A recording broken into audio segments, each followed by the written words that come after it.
நம்முடைய பிதாவாகிய தேவனுடைய அன்பும் இரட்சகரும் மீட்பருமாகிய இயேசு கிறிஸ்துவின் கிருபையும் சமாதானமும் வழிநடத்தும் வல்லமுள்ள தேவ ஆவியாருடைய பரிபூரண ஐக்கியமும் நம்மோடும் நம் குடும்பங்களோடும் நம்மை சார்ந்த ஒவ்வொருவரோடும் இன்னும் என்றும் சதா காலங்களிலும் தங்கியிருப்பதாக.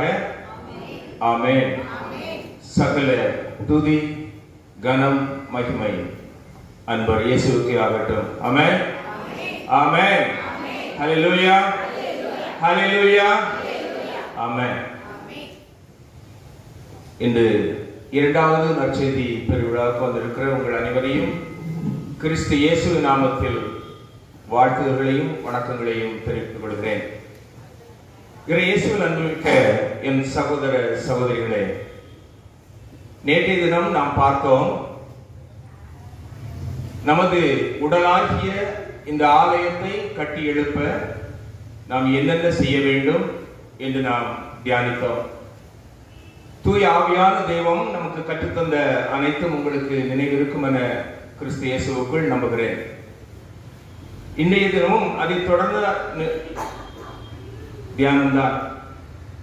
இன்று நாம் திருவருகை காலத்தில் இருந்து கொண்டிருக்கின்றோம். திருவருகை காலம் நாம் நேற்று தியானித்தது போல இயேசு கிறிஸ்துவின் வருகையை எதிர்நோக்கி காத்துக் கொண்டிருக்கிறோம். முதலாவது இயேசு கிறிஸ்து எதற்காக உலகத்தில் வந்தார்? எதற்காக வந்தார் அவர்? எதுக்காக? ஆமா, லூக்கா சுவிசேஷம் 5ஆம் அதிகாரம் 12ஆம் வசனம் சொல்கிறது. வாசிங்க. லூக்கா 5:32.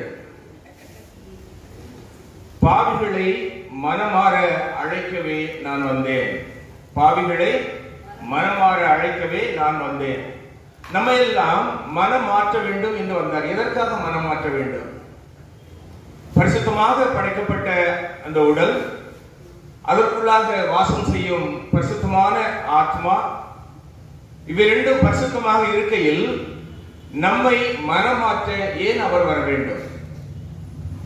காரணம், படைக்கப்பட்ட அந்த பரிசுத்த நிலைமையிலிருந்து நாம் தவறி உலக இச்சைகளினாலும் உலக சிற்றின்பங்களினாலும் பகைவனாகிய சாத்தான் இறைவனால் அன்பு செய்யப்படும் நம்மை அவரது அன்பிலிருந்து பிரித்து பரம தகப்பனுக்கு வேதனையை கொடுக்க வேண்டும் என்ற எண்ணத்தினாலும் செய்த வஞ்சகத்தில் வீழ்ந்து போன நம்மை மனமாறி மீண்டும் நமது பரிசுத்த தன்மைக்கு கொண்டு வந்து அவரோடு இணைத்துக் கொள்ள கிறிஸ்து இயேசு இந்த உலகத்தில் வந்தார். 2000 வருடத்திற்கு முன்பு மட்டுமல்ல, இன்னும் அனுதினமும் நம் மத்தியில் வருகிறார். இன்று திவ்ய நற்கருணை வடிவில் நம் மத்தியில் இருக்கிறார். திருப்பலியின் போது நம்மோடு பேசுகிறார். இறை வசனங்களை வீடுகளிலே விவிலியங்கள் வாசிக்கும் போது நம்மோடு பேசுகிறார். பெரியோர்கள் சொல்லும் அறிவுரையில் நம்மோடு பேசுகிறார். இவ்வாறு தேவதரின் அனுமானங்களில் நம்மோடு பேசுகிறார். அனுதினமும் நம் மத்தியில் வரும் இந்த இரட்சகராய் இயேசு கிறிஸ்துவை நாம் அடையாளம் கண்டுகொள்ளவில்லை. பலர் நினைக்கலாம், எதற்காக மற்ற சபைகள் எல்லாம் இல்லாத ஒரு திருவருகை காலம் நமது ஏக பரிசுத்த கஸ்தோலிக்க அப்போஸ்தலிக்க திருச்சபையில் மாத்திரம் என்று. தாய் திருச்சபையானது நாம் அவர் நம்மத்தில் இருக்கிறார் என்ற உணர்வை மனப்பூர்வமாக ஏற்றுக்கொள்ளாத நிலையில் மீண்டும் மீண்டும் பாவத்தில் விழுந்து கொண்டிருக்கின்ற காரணத்தினால் தாய் திருச்சபையானது திருவருகை காலத்தை நமக்கு திட்டமிட்டு தந்திருக்கிறது. இந்த திருவருகை காலத்தில் நாம் நம்மை அந்த பரிசுத்த தெய்வம் நம்மில் பிறப்பதற்கு ஏற்றவாறு புது வாழ்வு அடைந்த புத்துயிர் பெற்ற ஒரு உடலாக இந்த ஆலயமும், அந்த ஆலயத்திற்குள் வாசம் செய்யும் ஆன்மா பரிசுத்தமாகவும் இருக்க வேண்டும். அப்பொழுது இறைவன் நம்மில் பிறப்பார் என்று நினைவூட்டி நம்மை அந்த ஆண்டவரின் திருப்பாதத்தில் வழி நடத்துவதற்காகத்தான் இந்த திருவருகை காலம். நிச்சயமாக நமது ஆண்டவர் இயேசு கிறிஸ்து இந்த உலகத்தில் மருமகனாக அன்னை மரியாயின் வயிற்றிலே கருத்தரித்து பிறந்தார். இந்த உலகிலே வாழ்ந்தார். 33 வருடம் வாழ்ந்து நமக்காக எல்லா பாடுகளையும், முன்பு செய்த பாவங்கள், இப்பொழுது நாம் செய்து கொண்டிருக்கின்ற பாவங்கள், இனி வரக்கூடிய உலகத்தின் பிள்ளைகள் செய்யக்கூடிய அனைத்து பாவங்களுக்காகவும் பாடுகள் பட்டு இறந்து அடக்கம் செய்யப்பட்டு உயிர்த்து இன்று பிதாவின் வலப்பக்கம் வீட்டிலிருந்து நமக்கும் நித்திய வாழ்வு உண்டு என்று உறுதி செய்து கொண்டு நமக்காக பரிந்து பேசிக் கொண்டிருக்கிறார். ஆமென், ஆமென். சரி, அவர் வந்தார், நமக்காக மரித்தார், உயிர்த்தார், எங்கிருந்து வந்தாரோ அங்கே சென்று இருக்கிறார். நாமும் அவரோடு இருந்தோம், பரிசுத்த ஆன்மாவாக அவரோடு உலகம் படைக்கும் முன்பே இருந்தோம் என்று நேற்று தியானித்தோம். அங்கிருந்து ஏற்ற காலத்தில் இந்த ஆத்மா இந்த உலகத்திற்கு அனுப்பப்பட்டது. மனிதனாக வாழ்ந்து கொண்டிருக்கிறோம். ஆனால் நமது இரட்சகருக்கு நமக்கும் இடையுள்ள ஒரே வித்தியாசம் பாவம். இந்த உலகத்தில் வாழ்கின்ற இந்த காலங்களில் தெரிந்தும் தெரியாமலும் அநேக பாவங்களை செய்து கொண்டிருக்கிறோம். நாம் வந்த இடத்திற்கு நாம் திரும்பி செல்ல வேண்டும். எங்கிருந்து வந்தோமோ, எந்த நோக்கத்திற்காக பரமபிதா நம்ம இந்த உலகத்திற்கு அனுப்பினாரோ அந்த நோக்கம் நிறைவேறிய பின் நமது மூத்த சகோதரனாகிய இயேசு கிறிஸ்துவை பின்பற்றி நாமும் எங்கு செல்ல வேண்டும்? எங்கு செல்ல வேண்டும்? விண்ணகம் செல்ல வேண்டும். பிதாவின் சமூகத்தில் இருந்து அவரை போற்றி பாட வேண்டும் என்பதுதான் பிதாவின் விருப்பம், திட்டம். ஆனால் இடையே நாம் வழிமாறி போகின்றோம். எதை செய்ய வேண்டுமோ அதை செய்யாமல் வழிமாறி போன காரணத்தினால் சாத்தான் நம்மை வஞ்சித்து விண்ணக வாழ்வை நமக்கு கிடைக்காதபடி இன்றும் செய்து கொண்டிருக்கிறார். எங்கிருந்து வந்தோமோ அங்குதான் திரும்பி செல்ல வேண்டுமே தவிர, நான் ஒரு இடத்துல இருந்து வீட்டுல இருந்து புறப்படுறோம்னு வச்சுக்கோங்க. இப்போ வள்ளியூர் போகிறோம், போயிட்டு திரும்பி எங்க வரணும்? வீட்டுக்கு தான் வரணும். நாகர்கோவில் போக முடியாது இல்லையா? அதே போலத்தான் நாம் விண்ணிலிருந்து பரம தகப்பன் சமூகத்திலிருந்து அந்த ஆத்மா இந்த உலகத்துக்கு அனுப்பப்பட்டது. வாழ்ந்து அவரது நோக்கம் நிறைவேற எல்லாவற்றையும் செய்து முடித்த பின் மீண்டும் நமது தகப்பனிடத்தில் செல்ல வேண்டும். இடையிலே ஏற்படுகின்ற இந்த சறுக்கல்களின் காரணமாகத்தான் நமது ஆன்மா தினமும் கதறுகிறது, அழுகிறது, கண்ணீர் வடிக்கிறது, உடைந்து போகிறது. அந்த ஆன்மாவை மீட்கத்தான் இந்த திருவருகை காலம். சரி, இவ்வளவு நாள் நாம ஜெபிக்கிறோம். நான் நேற்று என்ன சொன்னேன்? இன்னைக்கு தியானம், நாம் அனுதினமும் ஜெபிக்கிற ஜெபம் ஏன் கேட்கப்படவில்லை? எது நம்மை தடை செய்கிறது? நமது ஜெபங்கள் கேட்கப்பட என்ன செய்ய வேண்டும்? சரி, இத்தனை நாள் ஜெபிக்கிறோம். நமது ஜெபம் எல்லாம் என்ன? எல்லா ஜெபமும் உலக பிரகாரமான காரியங்களுக்காக. தவறில்லை. நம்ம தகப்பனிடத்தில் பிள்ளை கேட்பது போல கேட்பதில் ஒரு தவறும் இல்லை. அவரும் சொல்கிறார், கேளுங்கள் தரப்படும் என்றுதான் சொல்லி இருக்கிறார். ஆனால் என்ன கேட்க வேண்டும் என்று என்ன சொல்லி இருக்கிறார்? முந்த முந்த எனது அரசையும் நீதியும் தேடுங்கள், அப்பொழுது நீங்க கேட்கீங்கல்ல, இது எல்லாம் இலவசமாக உங்களுக்கு கொடுக்கப்படும். அப்பொழுது தேட வேண்டியது எது என்று சொல்லுகிறார்? ஆண்டவருடைய அரசு, ஆண்டவருடைய நீதி, ஆண்டவருடைய வசனம், ஆண்டவருடைய சமூகம், ஆண்டவருடைய பிரசன்னம், ஆண்டவருடைய ஆவி, ஆண்டவருடைய மன்னிப்பு, ஆண்டவருடைய கருணை, ஆண்டவருடைய அன்பு, இவற்றைத்தான் நாம் தேட வேண்டும். ஆனால் நம்ம ஜெபத்திலே ஒரு நாளும் இவை அந்த லிஸ்டிலேயே கிடையாது. கேட்பதெல்லாம் இலவசமாக தருவேன் என்று சொன்னதை நாம் முந்த முந்த கேட்கிறோமே தவிர எதை முந்த முந்த தேட வேண்டும் என்பதை நாம் கேட்பதே கிடையாது. என்றாவது இந்த ஜெபத்திற்கு விடை கிடைக்கவில்லை என்று சுய ஆய்வு செய்திருக்கிறோமா? வீட்டில் இருந்தோ திருப்பலிக்கு வரும் பொழுதோ என்றாவது சுய ஆய்வு, ஏன் இந்த ஜெபத்திற்கு விடை கிடைக்கவில்லை? இத்தனை திருப்பலிகள், இத்தனை நவநாட்கள், இத்தனை ஆராதனைகள், திவ்யனர்களுடைய ஆசிரியர், உபவாசம், ஜெபங்கள் ஏன் கிடைக்கவில்லை என்று சிந்தித்தால் காரணம் ஒன்றே ஒன்றுதான்.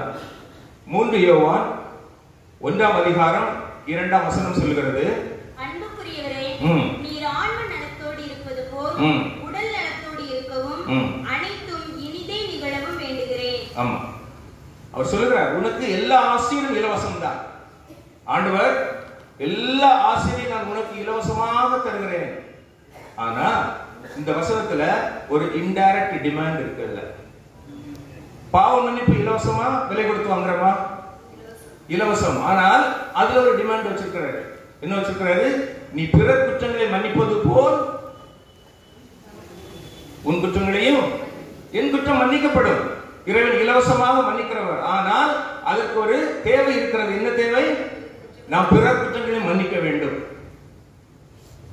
நீ எந்த அளவையால் அளக்கிறாயோ அதே அளவையால் உனக்கு அளக்கப்படும். அவர் தருவார். அளந்து அமுக்கி குலுக்கி சரிந்து விழும்படி தருவார். அதே போல நீயும் பிறருக்கு அளந்து அமுக்கி குலுக்கி சரிந்து விழும்படி கொடுக்கும் பொழுது அதை தருவார். அதனால ஆண்டவர் இலவசமாக தருகிறேன்னு சொன்னாரு. ஏன் கண்ணீர் துடைக்கப்படவில்லை என்று தவறினால் அதற்கு முன்பு நீர் கேட்க வேண்டும், நான் யாருடைய பாவங்களை எல்லாம் மன்னித்திருக்கிறேன், நான் யாருக்கெல்லாம் இறங்கி இருக்கிறேன் இந்த அதிகாலை திருப்பலியில் நமது பங்கு தந்தை அழகாக சொன்னார்கள். கிறிஸ்தவ வாழ்வு என்பது பிறருக்காக வாழ்வதுதான், பிறருக்காக கொடுப்பதுதான். கிறிஸ்து இயேசு தம் உயிரையே கொடுத்தார். அன்னை மரியாள் தம் ஒரே மகனையே கொடுத்தார். எல்லாவற்றிற்கும் மேலாக பரம தகப்பன் தம் ஒரே பேரான மகனை உலகத்திற்கு அனுப்பி நம்மே அன்பு கூர்ந்தார். ஹல்லேலூயா. இவ்வாறு நாம் எந்தாவது ஆய்ந்திருக்கிறோம் என்றால் இல்லை. இங்க இந்த வசனத்துல நீ ஆன்ம நலனோடு இருப்பது போல் நீ எல்லாவற்றிலும் இனிதே இருக்கவும் உடல் நலத்தோடு இருக்கவும் விரும்புகிறேன். அப்போ நம்ம வாழ்க்கையில நம்ம ஜெபிக்கிற ஜெபம், சிந்துகிற கண்ணீர், படுகிற கஷ்டங்கள் எல்லாம் மாற வேண்டும் என்றால் நாம் என்ன செய்ய வேண்டும்? ஆன்மா, நமது ஆத்மா நலமாக இருக்க வேண்டும். அதுதான் முக்கியம். இப்ப சொன்ன ஒரு வசனம், முதலாவது என் அரசியல் நீதியை தேடுங்கள், இவையெல்லாம் கூட கொடுக்கப்பட. அதே போலதான் முதலாவது உன் ஆத்மாவை செழிப்பானதாக, ஆரோக்கியம் உள்ளதாக, நான் எவ்வாறு உனக்கு இந்த உடலாகிய ஆலயத்துக்குள் ஆத்மாவை வைத்தேனோ பரிசுத்தமாக, அதே பரிசுத்தமாக காத்துக்கொண்டே இருப்பானால் நீ ஒன்னும் கேட்க வேண்டிய தேவையில்லை. நீ நினைப்பதற்கும் கேட்பதற்கும் மேலாக இரண்டத்தனையாய் தர வல்லமையுள்ள தேவன் நம்மோடு இருக்கிறார். ஹல்லேலூயா, ஹல்லேலூயா. நம்ம கேட்கவே வேண்டாம், நினைத்தால் போதும். அதான் சொல்கிறார். ஆனால் அதற்கு ஒரு டிமாண்ட் என்னது? நம் ஆத்மா நலமாய் இருக்க வேண்டும். அந்த ஆத்மா இப்போ கேட்போம், நீங்களே உங்களுக்கு சுய ஆய்வு செய்து கொள்ளலாம். என் ஆத்மா நலமாக இருக்கிறதா? என் ஆத்மா எவ்வாறு என்னுள் இறைவன் வைத்தாரோ அதே பரிசுத்தமாக இருக்கிறதா? இல்லை என்றால் அந்த ஆத்மா கெட்டு போக என்னென்ன காரணங்கள்? அப்பதானே நம்ம ஆத்மா நலமாக வைக்க முடியும். ஒரு திருக்குறள் உண்டுல, நோய் நாடி நோய் முதல் நாடி அதன் வாய் நாடி வாய்ப்பு செயல், இல்லையா? நோய் என்னன்னு பார்க்கணும், அந்த நோய்க்கு என்ன காரணம்னு பார்க்கணும், அதன் மருந்து என்னன்னு பார்க்கணும். அந்த மருந்து கொடுத்தா தான் நோய் குணமாகும். அதே போலதான் என் ஆத்மா கெட்டு நாற்றமடித்துக் கொண்டிருக்கிறது என்றால் அது எந்த வகையில் கெட்டு போனது, அதை சீராக்க சுகப்படுத்த என்னென்ன செய்ய வேண்டும் என்பதை நாம் இன்று ஆய்வு செய்வோம். அதுதான் தூய ஆவியான தெய்வம் நமக்கு கற்றுத்தரப் போகிறார். ஒவ்வொரு திருப்பலியிலும் நாம் பேசுகிறோம் பொது மன்னிப்பு. குருவானவர் பொது மன்னிப்பு ஜெபம் சொல்லும் பொழுது நாம் ஒரு ஜெபம் சொல்லுகிறோம். என்ன ஜெபம்? என் பாவமே என் பெரும் பாவமே, இல்லையா? அதுல ஒரு வார்த்தை சொல்லுவோம், என் சொல்லாலும் செயலாலும் கடமையில் தவறியதாலும். இதுதான் ஆத்மாவை கெடுக்கிற வார்த்தைகள். சொல், செயல், என்னொன்னு சேர்த்துப்போம், சிந்தனை, நான்காவது கடமையில் தவறுதல். இந்த நாளும் தான் நமது ஆத்மாவை கெடுக்கக்கூடிய காரியங்கள். அதனால்தான் இந்த பரிசுத்த திவ்ய திருப்பலியில் திருச்சபை இந்த ஜெபத்தை நமக்கு தந்த பொது பாவ மன்னிப்பு. எதுக்கு? பாவம் மறந்து போச்சுல நமக்கு. அதனால இந்த திருப்பலியில் பங்கு கொள்ளும் பொழுது குறைந்தது பொது மன்னிப்பிலாவது கலந்து கொள்ள வேண்டும் என்று அப்படி சொல்லுவதுதான் சொல்லாலும் செயலாலும் நம்ம சேர்த்துக்கோம், சிந்தனையாலும் கடமையில் தவறியதாலும். இந்த நான்கை குறித்து இங்க பார்ப்போம். அவ்வாறு நாம் சிந்திக்கும் பொழுது நமது ஆன்மா புத்துயிர் பெற வேண்டும், அதில் பாலமேசு பிறக்க வேண்டும். இப்போ சொல்லால் செயல் செய்வது எது? உடம்பு, இல்லையா? பார்ப்பது, கேட்பது, செயலாற்றுவது, நடப்பது எல்லாமே இந்த உடம்பு. அப்போ இந்த உடம்பால் செய்யக்கூடிய அத்தனை பாவங்களும் செயலால் வருந்த வேண்டும். செயல் முதலாவது பார்ப்போம். திருப்பாடல்கள் 139 13 வசனம்.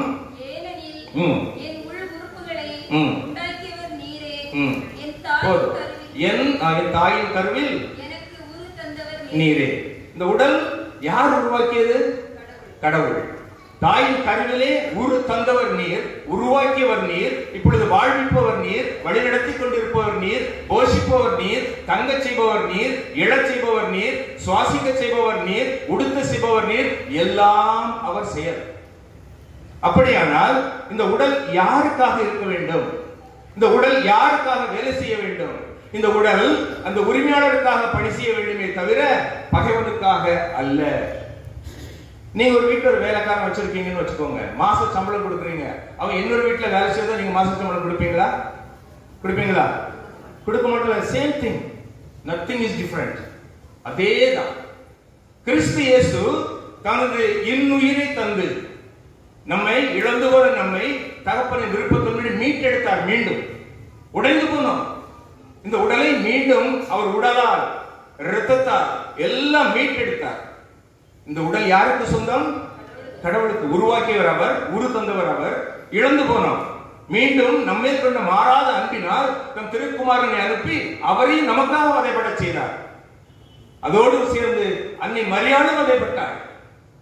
இந்த வேதனைகளுக்கெல்லாம் விடை கொடுக்கும் வண்ணமாக நாம் இன்று பரிசுத்தர்களாக இருக்க வேண்டும். ஆனால் மீண்டும் மீண்டும் பாவம் செய்து அந்த பரிசுத்தத்தை இழந்து போன ஆத்மா வதைப்பட்டுக் கொண்டிருக்கிறது. சரீர சிற்றின்பங்களினால், உலக இச்சைகளினால், மாம்ச இச்சைகளினால், அருவருப்பான பாவங்கள், மறைவிடங்களில் தானே செய்கிறோம் என்று ஒரு வெட்கமும் என்று செய்த அநேக பாவங்கள், யாருக்கு தெரியும் என்று செய்த அநேக பாவங்கள், 1000 சூரியனை காட்டிலும் பிரகாசமுடைய கண்களை உடையவர் நமது ஆண்டவர் இயேசு கிறிஸ்து. ஆமென். 1000 சூரியனை விட.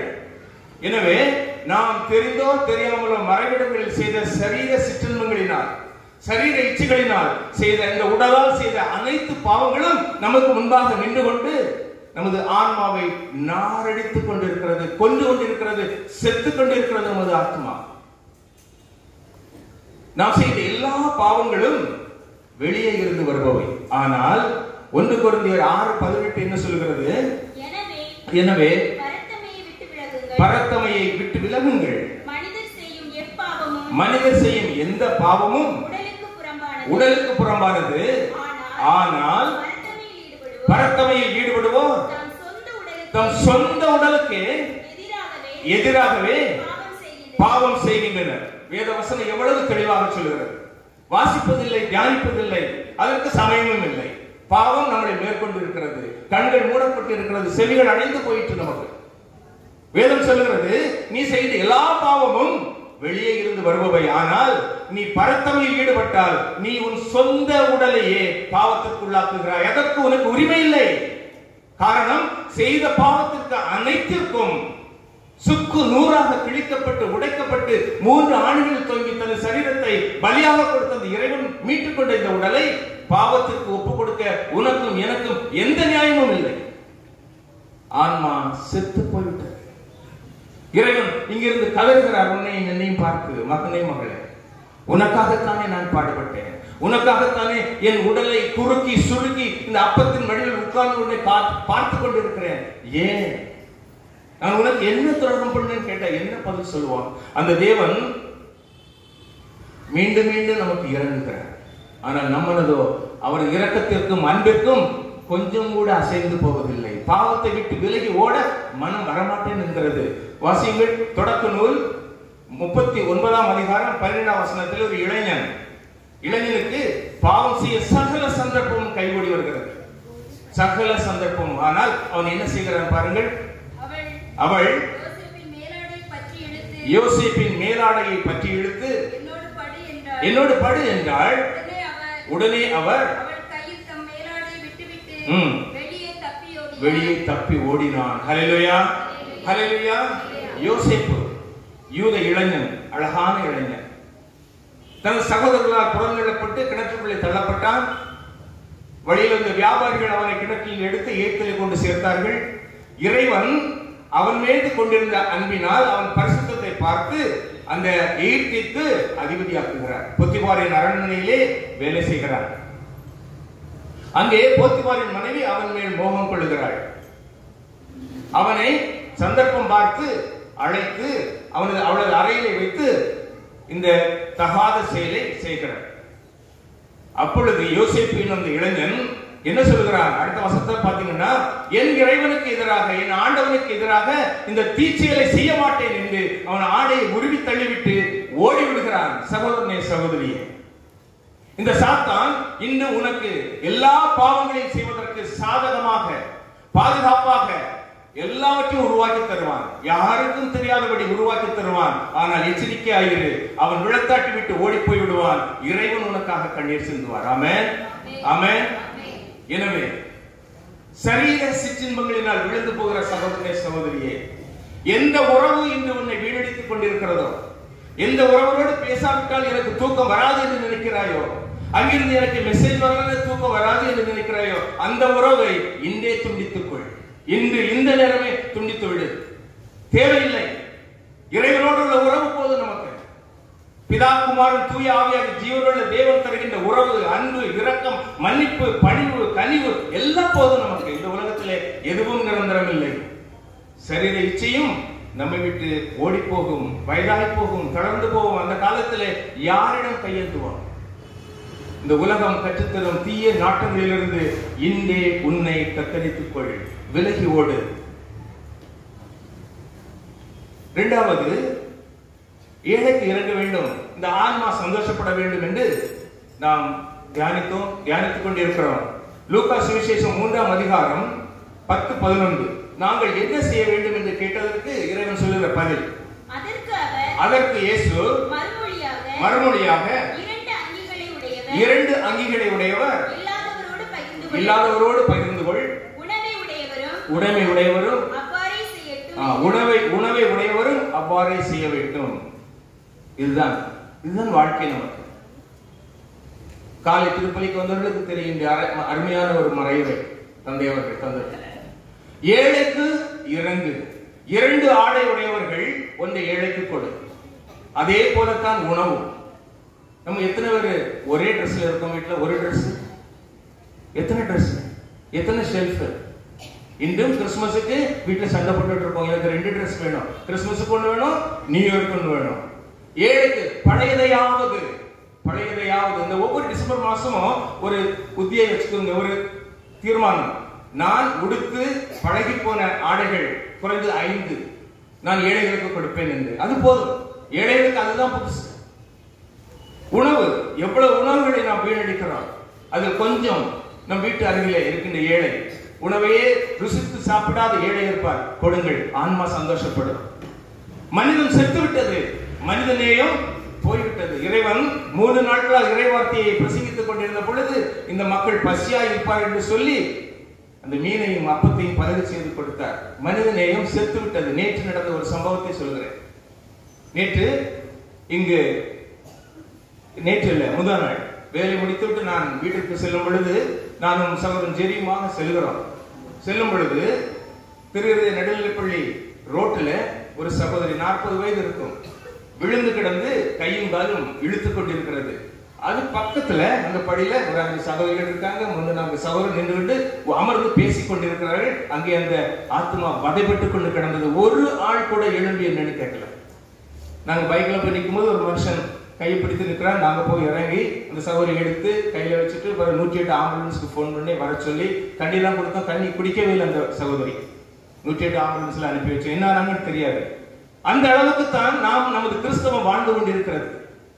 ஏழைக்கு இறங்குவதற்கு மனம் வருவதில்லை. இன்று குருவான அவர்கள் சொன்னார் காலையில, இதுல கவர் நிறைய தொங்குது, மிஷனரி பவர் சபையினர் வைத்திருக்கிறார்கள், அதை எடுத்து செல்லுங்கள், அவர்களுக்கு விலாசத்துக்கு கொஞ்சம் உதவுங்கள் என்று. காலையில் எப்படி பார்த்தேனோ அப்படியே இருக்கிறது. ஒரு கவர் கூட போகல. நாம் ஒண்ணு போயிருக்கா. இதுதான் நமது கிறிஸ்தவம். இதுதான் நாம் சொல்லுகிறோம், ஏழைக்கு இறங்குகிறேன், பிறரை நேசிக்கிறேன், பிறர் அன்பு என்று வார்த்தையால் வாழ்ந்து கொண்டிருக்கிறோமே தவிர வாழ்வால் வாழ்ந்து கொண்டிருக்கவில்லை. ஆன்மா செத்து போய்விட்டது. இறைவன் தந்த பரிசுத்த ஆத்மா நம்மில் மரித்து போய்விட்டது. அதனால்தான் நமது கைகளும் கால்களும் தளர்ந்து போய்விட்டன. உடலால் சொன்னேன், இனி கைகளை தேவன் எதற்கு படைத்தார் நம்ம உடம்பில? வாசிங்க திருப்பாடல்கள் 63:4, 63ஆம் வசனம், 63ஆம் அதிகாரம் 4ஆம் வசனம். கைகூப்பி உமது பெயரை ஏற்றுவேன். என்ன செய்து கைகூப்பி நான் உமது பெயரை போற்றுவேன். எப்போ செய்வோம்? எப்போ? நானும் பார்த்திருக்கேன், மரணப்பட்டு போகும்போது கையை எப்படி கட்டி வைப்பாங்க. இங்க திருப்பலிக்கு வரும் பொழுது, திவ்ய திருப்பலியில் பங்கு கொள்ளும் பொழுது குருவானவர் திருப்பலி நடத்தும். குருவானவர் எப்படி நின்று திருப்பலி நடத்துகிறார்? எப்படி நிற்பாங்க? கை கூப்பி, இல்லையா? நாம எப்படி நிற்கிறோம்? இதுதான் நாம் திருப்பலியில் பங்கு கொள்ளும் முறை. கட்டிய கை அவிழ்வதில்லை. சமாதானம் சொல்லும்போது கூட நாம் வாய் திறப்பதில்லை. இப்பொழுது பெண்களும் இளம் பிள்ளைகள் கூட நான் பார்த்தேன், ஞாயிற்றுக்கிழமைகளில் பார்க்கும் பொழுது கைகட்டி நிற்பதில் பயங்கர சந்தோஷம். ஒரு ஆகாத ஒரு அமைச்சரிடம் செல்லும் பொழுது நீங்க இங்க எப்படி போவீங்க? அதற்கென ஒரு உடை, அதற்கென ஒரு பவ்யம், அங்க போய் காலில் கூட விழுதுக்கு நம்ம தயாரா இருப்போம். ஆனால் அரசர்க்கெல்லாம் அரசர், அண்ட சராசரிகளை படைத்தாலும் நீதிபதி அவர் முன்னில் வரும்போது ஒரு அச்சம் கிடையாது, அதற்கான ஒரு எண்ணமும் கிடையாது. காரணம், ஆன்மாவில் இறையச்சம் இல்லாமல் போய்விட்டது. சகோதரனே சகோதரியே, கைகளை தந்தது இறைவனை கூப்பி வணங்குவதற்காக. மீண்டும் திருப்பாடல் 143:6 சொல்கிறது, உம்மை நோக்கி என் கைகளை உம்மை நோக்கி என் கைகளை உயர்த்துகின்றேன். நமக்கு வெட்கம். அல்லேலூயா சொன்னா அல்லேலூயா, ஹல்லேலூயா ஹல்லேலூயா சத்தம் வராது, கைகள் உயராது. உம்மை நோக்கி என் கைகளை, உம்மை நோக்கி என் கைகளை, ஹல்லேலூயா ஹல்லேலூயா ஹல்லேலூயா. ஆமா, இறைவன் நமக்கு இந்த கைகளை தந்தது அவரை நோக்கி. ஆண்டவரே, நான் செயலற்று போனேன். சரணடைவோம் இல்ல, பழைய காலத்துல போலீஸ் திருடன் விரட்டும் போது சரணடைன்னு என்ன செய்வாங்க? சரணடைறதுக்கு 2 கையும் உயர்த்துவாங்க. நம்மளும் சரணடைகிறோம் ஆண்டவரிடம். கையை உயர்த்துங்கள். ஆண்டவரே, நான் பாவி, உம்மிடத்தில் நான் சரணடைகிறேன், என்னை ஏற்றுக்கொள்ளும், தேற்றும், என் ஆன்மாவை பலப்படுத்தும் என்று. வெட்கப்பட்டு போகக்கூடாது. யார் பார்த்தா என்ன நமக்கு?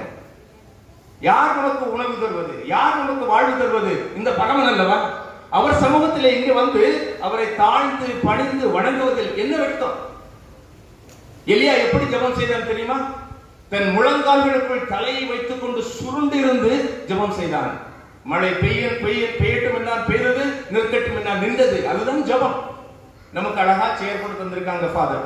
உட்கார்ந்துட்டு காலை நீட்டி போட்டுட்டு எழும்போதும் இல்ல, உட்கார்றதும் கிடையாது, ஜெபம் சொல்றதும் கிடையாது, ஒண்ணும் கிடையாது. திருப்பலி ஏதோ நடக்கிறது. சரி, அடுத்தது கால்கள். வாசிங்க ரோமர் 6:13. நீங்களோ உங்கள் உறுப்புகளை தீவினையின் கருவிகளாக பாவத்திற்கு ஒப்புவியாதீர்கள். கவனமா கேளுங்க. நீங்களோ உங்கள் உறுப்புகளை பாவத்தின் கருவிகளாக தீவினைக்கு ஒப்புவியாதீர்கள், மாறாக இறந்தும், அதாவது ஆன்மா செத்து விட்டது, உடலும் செத்து கொண்டிருக்கிறது, இனியும் செத்து போகாமல் இருப்பதற்கு வாழ்வோராய் உங்களை கடவுளிடம் இன்று ஒப்படையுங்கள். கடவுளுக்கு ஏற்புடையதை செய்வதற்குரிய கருவிகளாய் உங்கள் உறுப்புகளை அவரிடமே ஒப்படையுங்கள். ஹல்லேலூயா ஹல்லேலூயா. ஆமா, இந்த உடல் உறுப்புகளை உருவாக்கியவர் அவர், உரு தந்தவர் அவர், உயிரை தந்தவர் அவர். அவருக்கு ஏற்புடைய செயல்கள், உலக கேளிக்கை, உலக நாட்டங்கள், எங்கெல்லாம் போகக்கூடாத கால்கள், எங்கெல்லாம் போக வேண்டாம் என்று ஆத்மா சொல்லுகிறதோ அதையும் மீறி செல்லுகின்ற கால்கள் இன்று நிற்கட்டும். தேவனை உமக்காக செல்வேன், உம்மை சுமந்து செல்வேன், உமது வார்த்தையை எடுத்து சொல்ல செல்வேன், உமக்காக பரிவிரக்கம் காட்ட ஏழையை தேடி செல்வேன் என்று இந்த கால்கள் இறைவன் விரும்புகின்ற வழிகளில் நடக்க, இறைவன் விரும்புகின்ற காரியங்களை செய்ய இந்த கரங்களை, இந்த கால்களை, இந்த சரீரத்தை அவரிடமே ஒப்படைப்போம் என்று அவர் நம்மை தேற்றுவார். ஹல்லேலூயா ஹல்லேலூயா. நம்ம எல்லோரும் எழும்பி நின்று சிலுவை நாதர் இயேசுவின் இந்த பாடல் எனக்கு மிகவும் பிடித்தமான பாடல். எனக்கு இல்ல, உங்களுக்கும் பல பிடிக்கும். எல்லாரும் எழும்புவோம். இந்த பாடலை பாடும் பொழுது நேற்று போல ஒவ்வொரு வரிகளும் நம்மை தேற்றும். எதற்காக இந்த சிலுவையிலே 3 ஆணிகள், எதற்காக விழாவிலே ஆணிகள் ஈட்டி, எதற்காக தலையிலே முள்முடி, இந்த பாடல் நமக்கு சொல்லித்தரும். கேட்போம்.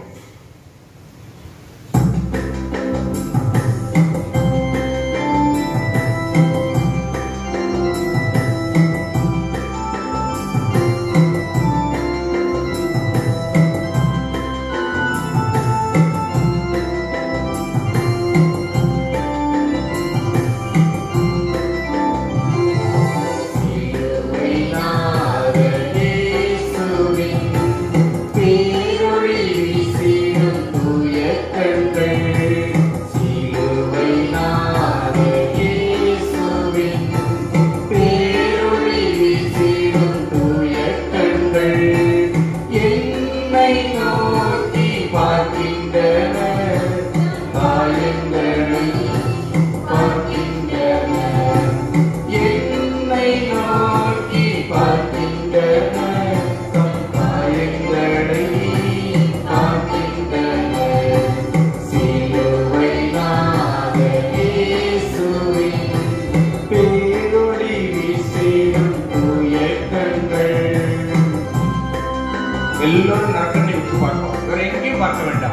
நற்கரனாக உற்று பாருங்கள். அவர் நம்மை பார்க்கின்றார். எதற்காக என்று இப்ப சொல்லுவார். அவரையே நோக்குவோம்.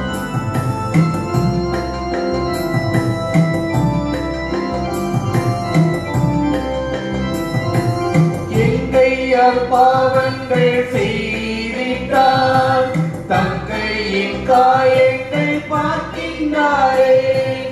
எங்கையார் பாவங்கள் செய்திட்டார், தங்கையின் காயங்கள் பார்க்கின்றாரே. தீய வழியில் சென்றார், தம் காலின் காயங்கள் பார்க்கின்றாரே. காயங்கள் சென்றார், தம் காலின் காயங்கள் பார்க்கின்றாரே. சிலுவை நாயகே இயேசுவின். நல்லா ஒப்பு கொடுப்பான். கைகளை ஒப்பு கொடுப்பான். கால்களை ஒப்பு கொடுப்பான். உமக்காக ராஜா இந்த கைகள் கால்களில் நான் செய்த பாவங்களும் கைகளில் ஆணிகள் ஆண்டவர். நான் நடந்த பாதைகள் மோசமாக, அதனால் கால்களில் ஆணி ஆண்டவர் ஒப்பு கொடுப்பான்.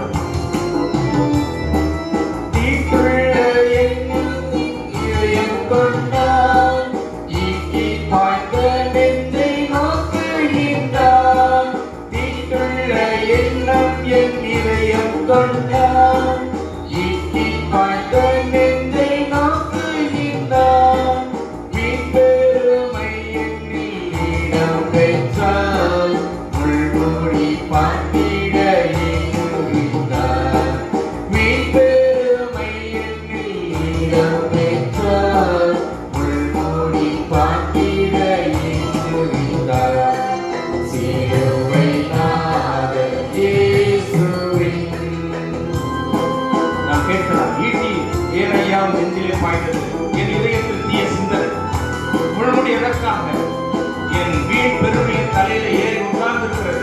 அதனால் முழுமுடி ஒப்புக்கொடுங்கள். எல்லாவற்றையும் ஒப்புக்கொடுப்பார். அவருக்கும் என் பாவம் கழுவிடும், அவர் கண்ணீர் என்னை வெளியேற்றிடும். அவருக்கும் என் பாவம் கழுவிடும், அவர் கண்ணீர் என்னை வெளியேற்றிடும்.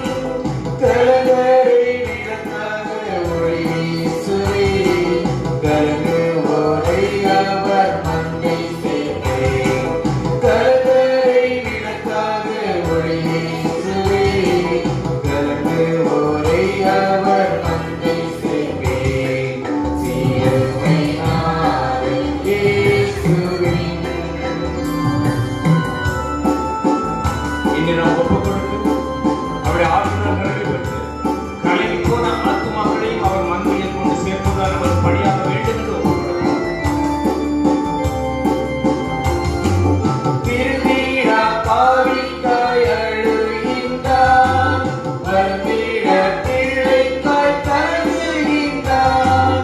திருநீரா பாவிக்காய் அழுகின்றார், வருந்திட பிள்ளைக்காய் கலங்குகின்றார். தன் கண்ணீர் காயத்தில் விழுந்திடவே, கண்ணீரும் இரத்தமும் சிந்துகின்றார்.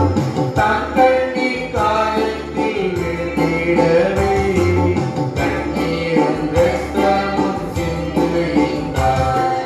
சிலுவை நாதன் இயேசுவின் பேரொளி வீசிடும் தூய கண்கள். சிலுவை நாதன் இயேசுவின் பேரொளி வீசிடும் தூய கண்கள்.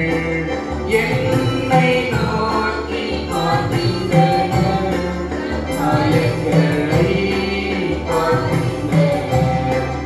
என்னை நோக்கி பார்க்கின்றன, தம் காயங்களை பார்க்கின்றன.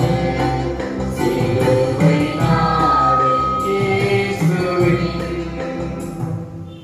உட்காருவோம். பாடல்ல திருந்திடா பாவிக்காய் அழுகின்றார், வருந்திடா பிள்ளைக்காய் கலங்குகின்றார். உண்மை. எனவே இந்த நாள், இந்த திருவருகை காலம் அவரது கலக்கத்தையும் அவரது கண்ணீரையும் துடைப்பதாக வேண்டுமானால் நமது ஆத்துமாக்களை இன்று ஒப்படைத்து பரிசுத்தப்படுத்தும். அடுத்தது, முதல்ல செயலால் செய்த பாவங்கள். பாவனை புத்தகத்தில் அடுத்தது சொல்லால், இல்லையா? சொல்லால் செய்த பாவங்கள். சொல்லால் எங்க இருந்து பேசுவோம்? வாயினால். வாயினால் செய்த பாவங்கள். நாம் பேசுகின்ற தேவையற்ற அநாகரிகமான அருவருப்பான வார்த்தைகள் நம் ஆன்மாவை மாத்திரமல்ல களங்கப்படுத்துவது. சகோதரனே, சகோதரி, மீண்டும் நாம் பேசுகின்ற அருவருப்பான வஞ்சகமுள்ள சூழ்ச்சியுள்ள வார்த்தைகள் நம் ஆன்மாவை மாத்திரமல்ல கேட்பவருடைய ஆன்மாவையும் காயப்படுத்தும், அதை உடைக்கும். அந்த எண்ணம் நமக்கு வேண்டும். மத்தேயு 12ஆம் அதிகாரம் 36ஆம் வசனம் சொல்கிறது, மனிதர் பேசும் ஒவ்வொரு வீண் வார்த்தைக்கும், ஆமா, மனிதர் பேசும் ஒவ்வொரு மனிதர் பேசுகின்ற பேச்சுக்குன்னு சொல்லல, மனிதர் பேசும் ஒவ்வொரு வீண் வார்த்தைக்கும் தீர்ப்பு நாளில் கணக்கு கொடுக்க வேண்டும் என உங்களுக்கு சொல்லுகிறேன். ஹல்லேலூயா, ஹல்லேலூயா. யார் சொல்றது? தீர்க்கதரிசி இல்ல, அப்போஸ்தலர் இல்ல. யார் சொல்றது? இயேசு கிறிஸ்து சொல்லுகிறார், மனிதர் பேசும் ஒவ்வொரு வீண் வார்த்தைக்கும் தீர்ப்பு நாளில் கணக்கு கொடுக்க வேண்டும். ஏன் அப்ப நிறுத்து கேட்பாரு, ஏமா இப்படி பேசுன, ஏப்பா அப்படி பேசுனன்னு கேட்கும்போது என்ன சொல்லுவோம்? யோசிங்க. நம்ம உள்ளிருந்து ஆன்மா கதறுகிறது, சொல்லும், பேசாதே, அவர்களோடு சேராதே, இந்த வார்த்தை வேண்டாம், நட்டுதான பாஸ்தம். இந்த ஆன்மா உள்ளிருந்து வார்த்தையான என்ன செய்யும்? கற்பிக்கும், கண்டிக்கும், சீராக்கும், என்ன செய்யும்? நேர்மையான வழி நடக்க சொல்லும், தூண்டும். ஆனா நம்ம ஒண்ணு கேட்கறது கிடையாது. இறைவன் இயேசு சொல்லுகிறார், மனிதர் பேசும் ஒவ்வொரு வீண் வார்த்தைக்கும் தீர்ப்பு நாளில் நீ கணக்கு கொடுக்க வேண்டும். நான் ஒவ்வொரு நாளைக்கு எவ்வளவு பேச்சு பேசுறோம்? காலையில் எழுந்தது முதல் தூங்குவது வரை. தூங்காம அது பேசாம தூக்கம் வருவது இல்லை நமக்கு. ஜெபிக்கிறோமோ இல்லையோ, இறை வார்த்தை வாசிக்கிறோமோ இல்லையோ, ஜெபமாலை கையில் எடுக்கிறோமோ இல்லையோ, திவ்ய திருப்பலிக்கு 5:30 மணிக்கு வருகிறோமோ இல்லையோ, 5:30 மணிக்கு யார் கிடைச்சா கூட நம்ம பேசுவோம். சிரிக்கக்கூடாது, அழணும், நம்மலாம் சிரிக்காதுங்க. அவ்வாறு பேசுகின்ற ஒவ்வொரு வார்த்தையும் உன்னோடு நிற்கும். ஆண்டவரே, இவள் பேசினாள், இவன் பேசினான், இந்த வார்த்தை என்னை பேசினான் என்று சாட்சி சொல்லும். எனவே நாம் பேசுகின்ற வார்த்தை நம் அனுபவம் மாத்திரமல்ல, எத்தனை குடும்பங்களை உடைத்திருக்கிறது, எத்தனை சகோதர சகோதரர்கள் கண்ணீர் சிந்திக் கொண்டிருக்கிறார்கள் நாம் பேசிய ஒவ்வொரு வார்த்தையினால். நான் நினைப்பதுண்டு, இறை வார்த்தை என்பது இருபுறமும் கருப்புள்ள பட்டயம். ஆனால் அதை விட கடுமையான பட்டயம் இந்த மனிதனின் நாவு. உள்ளும் புறமும் இடமும் வலமும் மேலும் கீழே குத்தி கிழிக்கின்ற வார்த்தைகள். அதே நாவினால் தான் ஆண்டவரை துதிக்கிறார். அதே நாவில் தான் பாவசிங்கத்தனம் என்ற ஒப்புரவு அனுஷ்டானத்தில் பங்கு கொள்ளாமல் திவ்ய நற்கருணை நாதரை வாங்கி உண்ணுகிறோம். அதே நாவு தான் திருப்பலி முடிந்ததும் வழக்கு தொடர்கிறது. கொஞ்சமாக யோசிக்கிறோமா? இந்த சிலுவை நாதர் இப்ப பாடங்கள், நமது சிந்தை கரைபட்டு போனபடியினால் அவர் ஈட்டியால் குத்தப்பட்டார். நமது வீண் பெருமை தலைக்கேறி போன காரணத்தினால் முள்முடியால் அவதிப்பட்டார். அந்த பாலநேசு பிறக்கப் போகிறார்.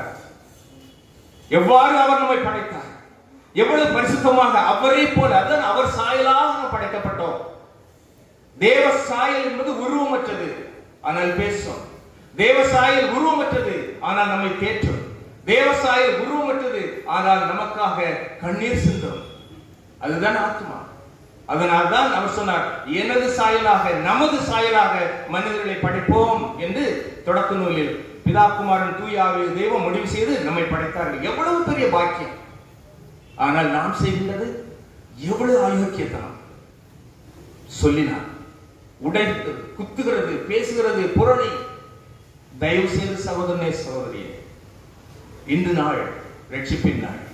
தேவன் நமக்காக காத்திருக்கிறார். உன்முத்தியிலே எழுந்தருளி இருக்கிறார். ஒப்பு கொடுத்து பேசும் பொழுது, ஆண்டவா உம்மை நான் துதிக்கிறேன் என்று சொல்ல வேண்டும். இரண்டாவது, ஏன் இப்படி எல்லாம் பேசலாம் தெரியுமா? வேணும்னா பேசுறோம், இப்படி பேசணும்னு வேணும்னா. ஏன்னா மத்தேயு 12:34 ஆண்டவர் சொல்கிறார், விரியன் பாம்பு முடியும்? உள்ளத்தின் நிறைவையே வாய் பேசும். உள்ளத்தில் நிறைவையே வாய் பேசும். வாய் சும்மா ஒண்ணு பேசாது. இங்க இருந்து புறப்படுகிறது இல்ல வார்த்தை, எங்க இருந்து புறப்படுகிறது? உள்ளத்தில் இருந்து. உள்ளத்தின் நிறைவு. நம்ம தமிழர் பழமொழி சொல்லுவாங்கல்ல, என்னது? சட்டியில் இருக்கிறது தான் அகப்பையில் வரும். உள்ள என்ன இருக்கிறது அதுதானே வெளியே வரும். உள்ள இருக்கிறது அசிங்கம், அசுசி, அருவருப்பு, வைராக்கியம், வஞ்சகம். இந்த உள்ளம் கதறிக் கொண்டிருக்கிற அந்த உள்ளம் நம்ம கவலைப்படுறதே கிடையாது. ஒதுக்கி தள்ளிவிட்டு பேசுகிற வார்த்தைகள். ஆண்டவர் சொல்லுகிறார், நல்ல கனி, நல்ல மரம் நல்ல கனியை தரும், கெட்ட மரம் நல்ல கனியை தர இயலாது. நாம் என்ன மரமாக இருக்கிறோம்? என் கனி எதுவாக இருக்கிறது?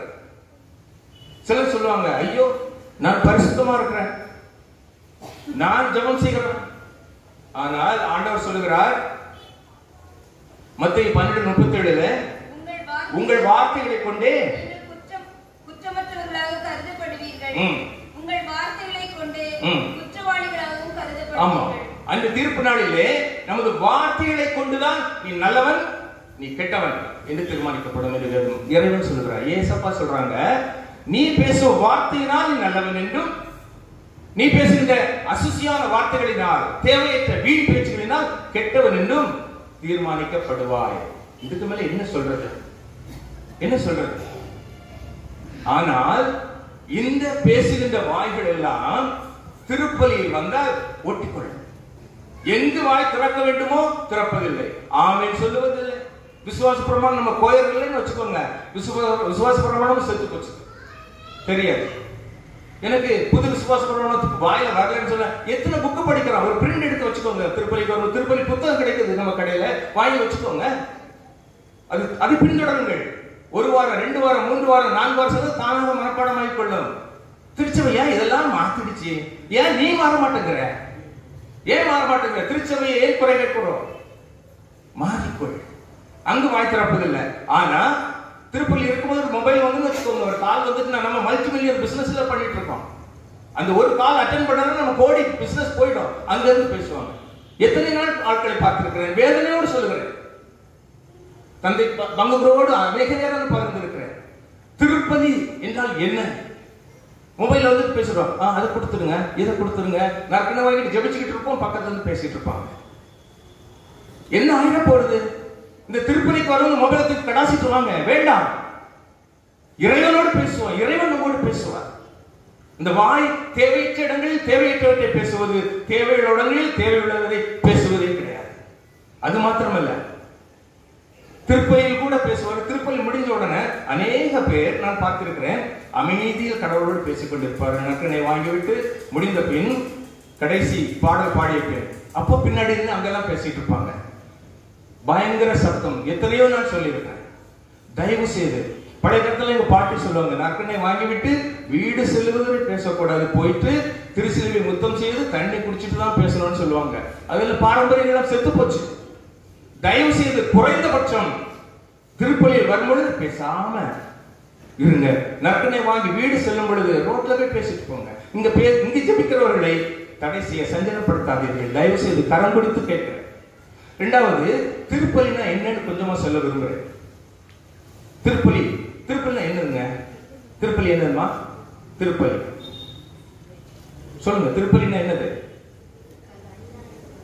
யாராவது சொல்லுங்களேன். அதுல சொல்லுவோம், இது விசுவாசத்தின் மறைபொருள் சொல்லுங்க. என்ன பதில் சொல்லுவோம்? ஆண்டவரே, தேவரீர் வருமளவும் உமது இறப்பினை, உமது மரணத்தை அறிக்கையிடுகிறோம். நல்லா தெரியும் இல்லையா? நல்லா தெரியும். இந்த திருப்பலியில் அவரது மரணத்தை அறிக்கையிடுகிறோம். உதாரணத்துக்கு சொல்றேன், நம்ம வீட்டுல ஒரு 33 வயசு பையன் இல்ல பொண்ணு இருக்கு. நம்ம பிள்ளை உடலெல்லாம் கிழிந்து தொங்கி ரத்தம் சிந்தி முகமெல்லாம் கோரமாய் இந்த டேபிள்ல கடத்தி வச்சிருக்கோம் வச்சுக்கோம். எத்தனை பேர் உட்கார்ந்து மொபைல்ல பேசுவீங்க? எத்தனை பேர் உட்கார்ந்து ஒருத்தர் பேசிக்கிட்டு இருப்பீங்க? ஒருத்தர் எத்தனை சிரிச்சுக்கிட்டு இருப்பீங்க? ஒருத்தருக்கு எத்தனை ஆடையை பற்றி பேசிக்கிட்டு இருப்பீங்க? இந்த இடத்துல கிடப்பது நம் குழந்தை, 33 வயது வாலிபன், வாலிப மகள், நொந்து கிழிந்து உடைந்து ரத்தம் சிந்தி முகம் சிறந்து கிடக்கின்ற அந்த உடலை பார்த்து எத்தனை பேர் பேசிக் கொண்டிருப்பீர்கள்? பேசுவீங்களா? பேசுவீங்களா? சொல்லுங்க, பேசுவீங்களா? முடியாது இல்லையா? அன்னை மரியாளின் மகன் எங்கோ பிறந்தார், எதற்கோ இறந்தார், எனக்கு இல்லை என்றுதானே நாம் திருப்பலியில் பங்கு கொள்கிறோம். வேதனை இல்லை, கண்ணீர் வரவில்லை, நெஞ்சம் வலிக்கவில்லை, அதுதான் திருப்பலி. தயவு செய்து இந்த தூய ஆவியானவர் கற்றுத் தருவதை மனதில் வைத்துக் கொள்ளுங்கள். இங்கல்ல எந்த ஆலயத்துக்கு திருப்பலிக்கு சென்றாலும் அமைதியில் தேவனை தொழுது கொள்ளவும், தாழ்ந்து பணிந்து குனிந்து ஆராதனை செய்யவும். திருப்பலியில 2 பகுதி இருக்கு, குருவானவர் பகுதி, மக்கள் பகுதி. எதுக்கு தாய் திருச்சபை தந்திருக்கிறது? நாமும் குருவோடு இணைந்து இந்த திவ்ய திருப்பலியை ஒப்புக் கொடுக்க வேண்டும் என்பதுதான் அந்த பரம தகப்பனின் ஆசை. குருவானவர் சொல்லுகிற ஒவ்வொரு ஜபமும் கரங்கூப்பி சொல்லும் பொழுது வாய்த்திறந்து பதில் ஜபம் சொல்லுவோம். இறைவன் எவ்வளவு சந்தோஷப்படுவார். என் பாடுகளில் பங்கு கொள்ளும் என் பிள்ளைகள், என் உயிர்ப்பினில் பங்கு கொள்ளும் என் பிள்ளைகள் இங்கு திரளாய் கூடியிருக்கிறார்கள். என் மகன் குருவோடு சேர்ந்து இவர்களும் ஒப்புக் கொடுக்கிறார்கள். இவர்களை ஆசீர்வதிக்கவே ஆசீர்வதிப்பு என்று ஆசீர்வதிப்பார். ஆமென், ஆமென், ஹல்லேலூயா.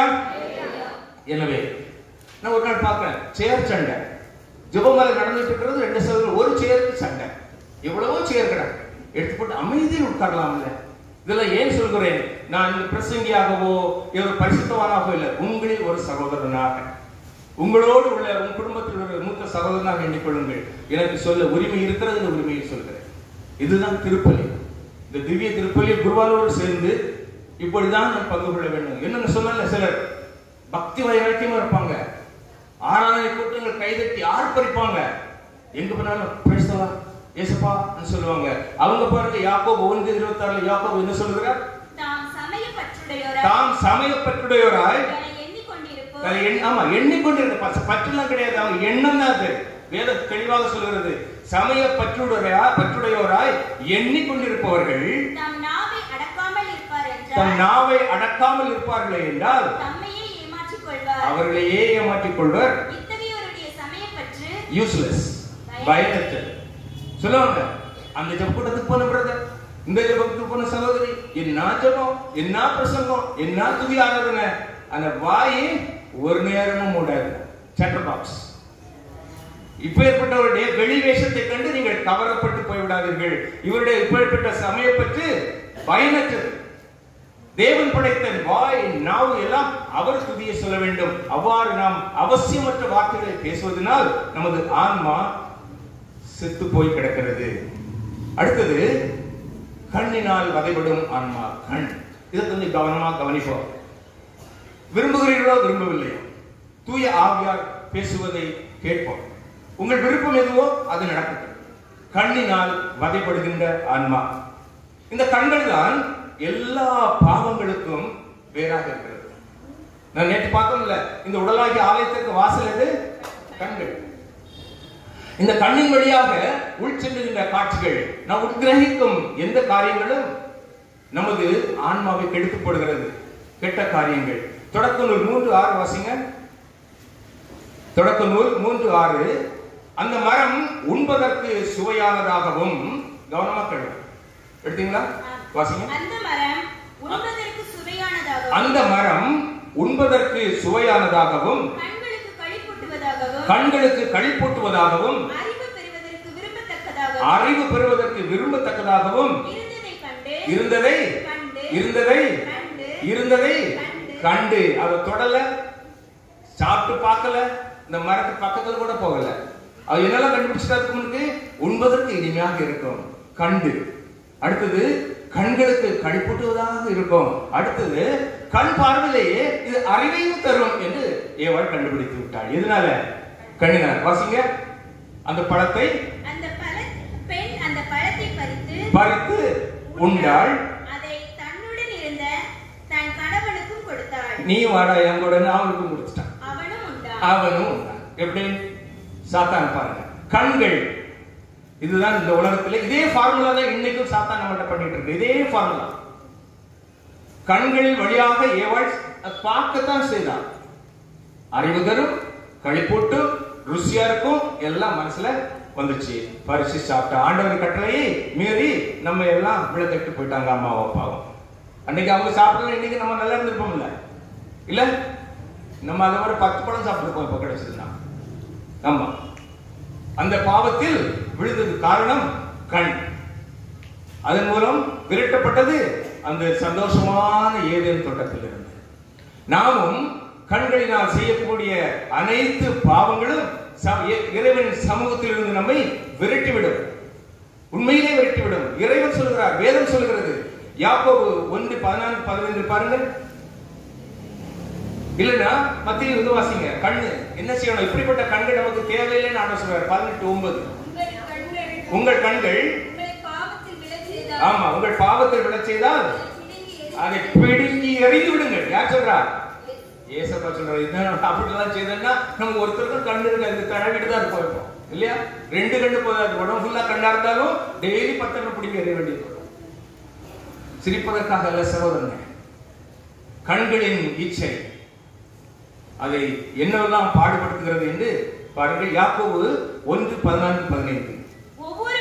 ஒவ்வொருவரும் தமது சொந்த தீய நாட்டங்கள், சாத்தான சொல்லாதுங்க, சாத்தான் பாவம், அவன் ஒண்ணும் செய்யல சரியா, தமது சொந்த தீய நாட்டங்களினால் சோதிக்கப்படுகின்றனர்.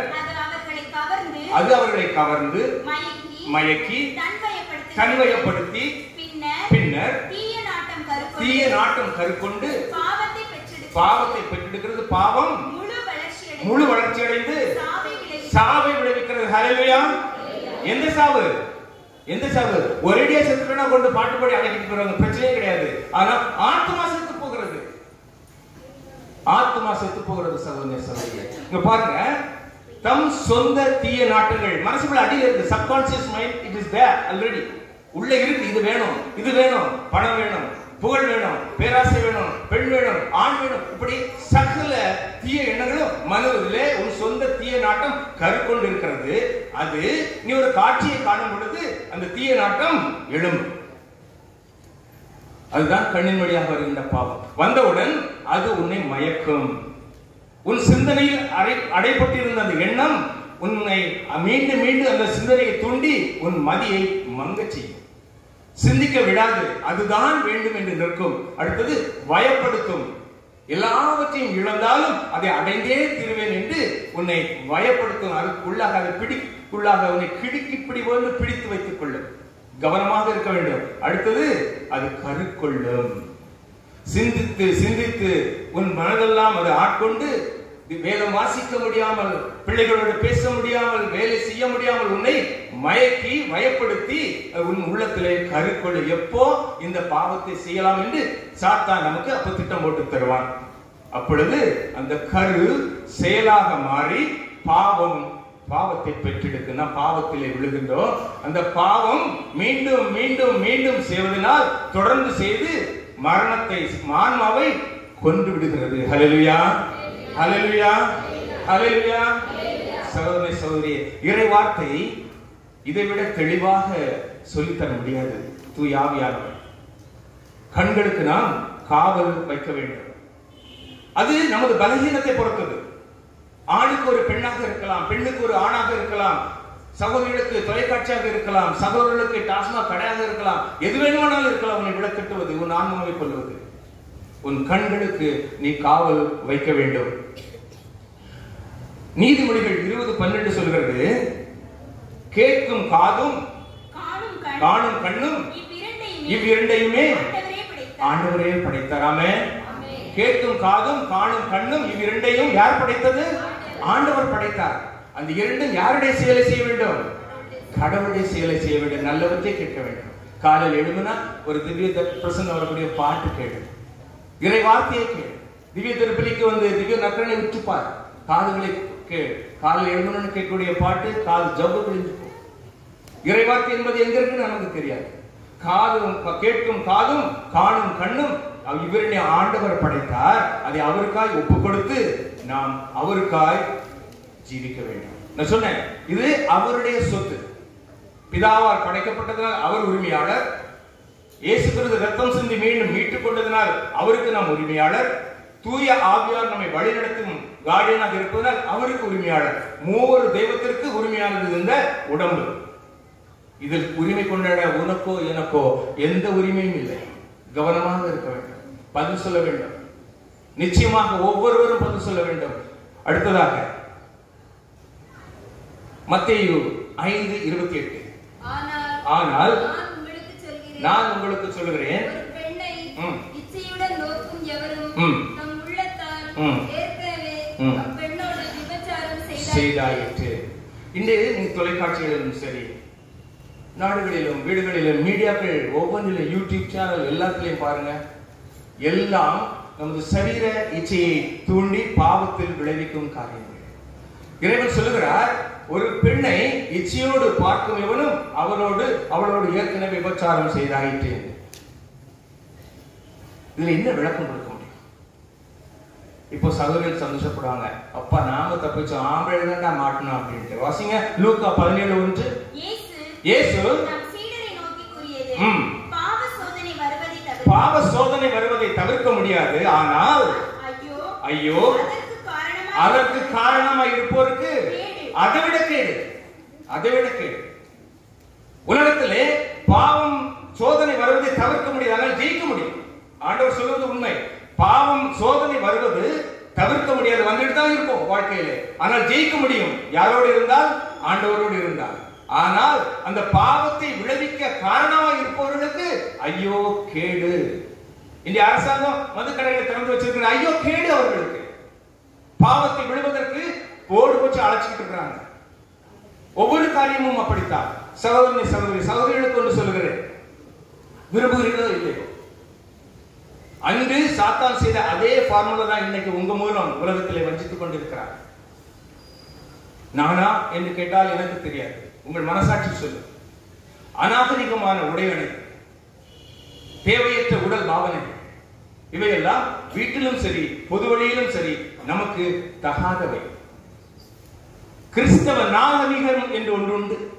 அந்த கிறிஸ்தவ நாகரிகம் நமது நாடி நரம்புகளில் ஓட வேண்டும். அப்படி இருக்கும் பொழுது முதலில் சொன்னோம்ல, உள்ளத்தின் நிறைவை வாய் பேசும். நம் கிறிஸ்தவ நாகரிகம் என்பது உள்ளத்திலே குடிகொண்டு இருக்குமானால் நமது நடை உடை பாவனைகள் அதீத அலங்காரங்கள் எல்லாம் நமக்கு சொல்லும் இது தேவையில்லை என்று. நம் ஒவ்வொருவரையும் இறைவன் இன்று எச்சரிக்கிறார். காரணம், பகைவனாகிய சாத்தான் கர்ஜிக்கிற சிங்கம் போல சுற்றித்திர யாரை விழுங்கலாம் என்று நாம் அவனுக்கு இரையாகி விடக்கூடாது. உங்களால் ஒரு ஆத்மா கெட்டு போவதற்கு வழி உண்டாகுமானால் அதை தவிர்த்துக் கொள்ள வேண்டும். அழகு ஆண்டவன் தந்தது, அவருக்கு புகழ் சேர்க்க வேண்டியது. நமது அழகும் நமது எல்லா திறமைகளும் பெற்றோருக்கு மகிழ்ச்சி கொடுக்க வேண்டும், கணவருக்கு மகிழ்ச்சி கொடுக்க வேண்டும். மற்றவர்கள் யார் எப்படி போனால் நமக்கு என்ன? நம் அழகு நமக்கு தெரியும், என் திறமை எனக்கு தெரியும். வெளிச்சம் போட்டு காட்ட வேண்டிய ஒரு அவசியம் இல்லை. சாத்தானின் கருவிகளாக நாம் மாறிவிடக் கூடாது. இறைவன் சொல்கிறார், உங்கள் உறுப்புகளை இறைவனுக்கு உரிய கருவிகளாக, அவர் விரும்பும் காரியங்களை செய்யும் கருவிகளாக ஒப்படையுங்கள், ஆன்மாவை பாதுகாத்துக் கொள்ளுங்கள் என்று இணைச்சட்டம் 22:5 சொல்கிறது.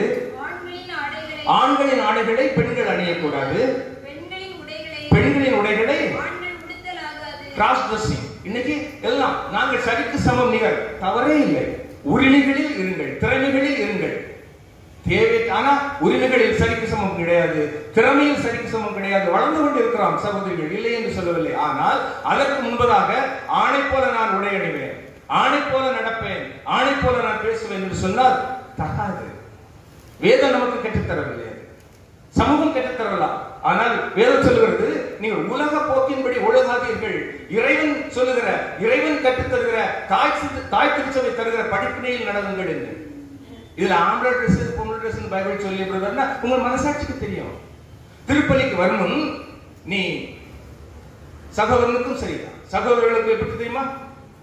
ஆண்கள் நீண்ட முடி வளர்க்க கூடாது என்று வேதம் சொல்கிறது. நம்ம வளர்க்க ரப்பர் பேண்ட் போட்டுக்கிறான் இன்னைக்கு பசங்க, ரப்பர் பேண்ட் நிறைய பேர் பார்க்கறேன். அசிங்கம். பெற்றோர்கள் சொல்லுங்கள் பிள்ளைகளுக்கு, இதுதான் வேதம் சொல்கிறது மகனே, இதுதான் வேதம் சொல்லி தருகிறது மகளே என்று பெற்றோர்கள் பிள்ளைகளை திருத்த வேண்டிய நமது தலையாய கடமை, கற்றுக் கொடுக்க வேண்டும். எனவே தேவையற்ற காரியங்களை நம் இல்லங்களிலும் நம்மிலும் இருந்து அகற்றுவோம், ஆன்மாவை நாம் புதுப்பிப்போம். அடுத்தது முக்காடுன்னு ஒரு காரியம் இருக்கு தெரியுமா? முக்காடு, வெயில். ஓகே, நான் இங்கு பணக்குடியில் நான் பார்க்கும்போது சந்தோஷம். 90% 90% எல்லாரும் முக்காடிட்டுக் கொள்வார்கள். சிலர் என்னன்னு தெரியல, முக்காடு இடுவதற்கு சுந்து தயக்கம். வேதம் சொல்லுகிறது 1 கொரிந்தியர் 11:5 இறைவேண்டல் செய்யும் பொழுது அல்லது இறைவாக்கு உரைக்கும் பொழுது தம் தலைமுடியை மூடிக்கொள்ளாத ஒவ்வொரு பெண்ணும் தம் தலைவரை இகழ்ச்சிக்குள்ளாக்குகிறார். ஆமா, இது அவர் தலையை மழித்து விட்டதற்கு ஒப்பாகும். ஆமா, தலையில் முக்காடு இடாத பெண் தன் தலைவருக்கு இகழ்ச்சியை உண்டாக்குகிறாள் என்று வேதம் சொல்கிறார். எனக்கு யாருங்க தலைவர்? வேதம் அடுத்த வாசிங்க 1:12 சொல்கிறார். ஆனால் நீங்கள் ஒன்றை தெரிந்து கொள்ள வேண்டும் என விரும்புகிறேன். ஒவ்வொரு பெண்ணுக்கும் தலைவர் ஆண், ஆணுக்கு தலைவர் கிறிஸ்து, கிறிஸ்துவுக்கோ தலைவர் கடவுள். அப்போ நாம் முக்காடிடுவது நம் கணவருக்கு அல்லது பெற்றோர் தகப்பனுக்கு மகிமை சேர்க்கிறது. அந்த மகிமை கிறிஸ்துவுக்கு செல்கிறது. அந்த கிறிஸ்துவுக்கு கிடைக்கும் மகிமை கடவுளுக்கு செல்கிறது. ஒரு முக்காடு தானே அப்படின்னு நினைச்சா வேதம் எதை கற்றுத்தருகிறது? ஒரு முக்காடு விடுவதன் மூலம் என் கணவன் என்னை அன்பாக வைத்திருக்கிறார், நான் அவரது அன்பில் இருக்கிறேன். அந்த மகிமை இயேசு கிறிஸ்துவையும் அதன் மூலம் கடவுளுக்கும் சேர்கிறது. சகோதரனே சகோதரி, இதை குறித்து நிறைய விவாதிக்கலாம். ஆனால் வேதம் சொல்கிறது இதை குறித்து திருச்சபைகளிலும் வேதத்திலும் வேறு விளக்கங்கள் இல்லை. அவ்வளவுதான், உங்க இஷ்டம். அடுத்ததாக